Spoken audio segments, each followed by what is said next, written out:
Have you read the report that sitting is the new smoking? It's a really interesting report, and it actually really resonated with me because lately, maybe it's since I've hit my 40s, I've just been feeling more tired. And I thought it was moving from work straight to the kids, or I thought it was mold in my house, or I just attribute it to getting older. But it turns out that it could be the fact that I sit most of my workday. Now, if you're like me, you spend almost the entire day sitting in front of your computer, taking meetings, creating content, responding to emails. A lot of the work we do in the corporate world really centers around being connected to our devices, and that often means sitting. Now, what that means for me is at the end of the day, my shoulders hurt, my neck hurts, I feel kind of grouchy.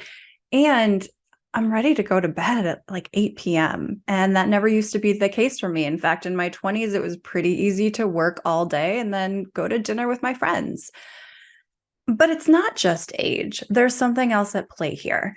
A big game changer for us could be sitting less through the day and introducing more movement. Now, if you haven't had a chance to read the study yet, I'm going to give you high level what came out of Columbia University in 2017.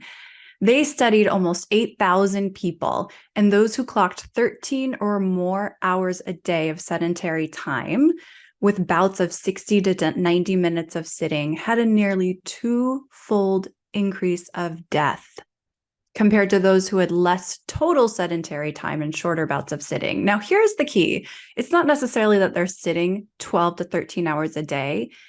It's their bouts of movement that really mattered. This makes total sense, right? As you think about how you feel on your weekend versus how you feel during your week. For so long, we've attributed this to age, stress, all the other things. But in fact, what it could be is something as little as more movement. Now, 6 years later, so 2023, you might have seen some of the articles recently that have been shared. NPR found this study out of Columbia University and decided to introduce an experiment into the wild. So all their listeners, they asked them, hey, we're going to assign you to a couple groups if you decide to voluntarily participate into this study and just see how movement impacts you. The 12,000 volunteers who successfully completed this study reported a 25% reduction in fatigue. That's huge. Imagine if you had a 25% reduction in fatigue. This could help you be more creative. It could help you be more present with your team, with your coworkers, with your boss, with the people who you love during your personal time. It could help you feel more inclined to want to go take that workout that you've been meaning to do. So here's the other thing. As my husband and I were talking about the results of this study, the recommendation that came out is that you introduce 5 minutes of movement for every 30 minutes. My husband and I laughed when we heard that because how realistic is that? We're going from very little movement throughout a call it 8 to 9 hour workday to suddenly 16 slots of movement throughout our day. That's just too much of a leap for us to make. So here's what I wanted to do. As an executive coach, I can see the benefits of this for my clients. I also can personally see the benefits of this for me. So I want to make this more feasible for all of us. Just like decreasing cigarettes, even going from 10 cigarettes a day to 8 cigarettes had health benefits. So what if we just introduced a couple bouts of movement throughout the day? Here are some ideas that I had to help with that.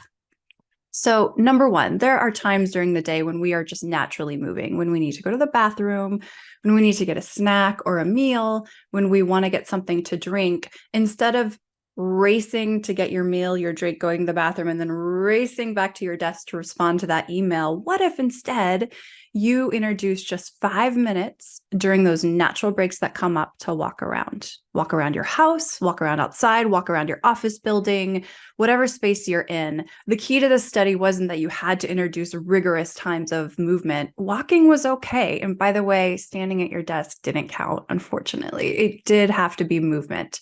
So that's one thing that we can try. The other thing that we could try is, hey, there are those times when we're just waiting, right? We're waiting for a document to print. We're waiting for our coworker to join a meeting, a Zoom meeting. Instead of taking those opportunities to grab our phone and look at our email or respond to another email, use that opportunity to just walk around your office with your headset on so you can hear when when your counterpart, your meeting partner arrives. You could put something on your screen like this.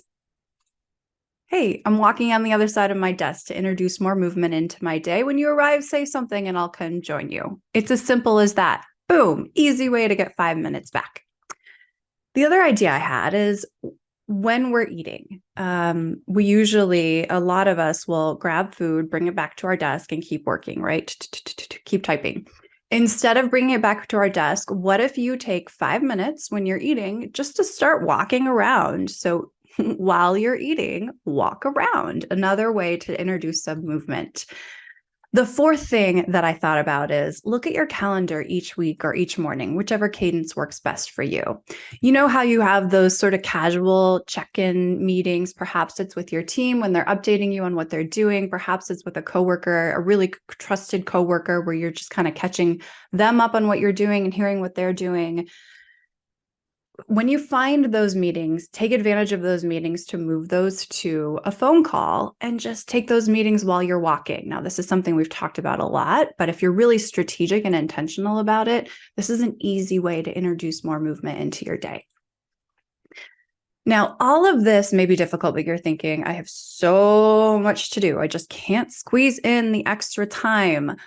But here's the deal. When we're jumping from meeting to meeting, task to task, we really don't have time to think strategically and we get into respond mode. I see this all the time with my clients that as soon as an email comes in, they are in this mode where they respond to it. As soon as a request comes in, they move straight away from the project they're working on and switch gears. And all this switching of gears and breaking up time blocks that we have dedicated to certain activities, it is a huge bust of our productivity. So instead, think about how you can be more strategic in introducing these blocks of movements so that you can be more strategic with your time. You're not in this response mode. You are thinking more creatively. You are sort of slowing down and making sure that the activities that you are working on are ones that are truly going to move the needle for you and your team and help you meet your personal and professional goals.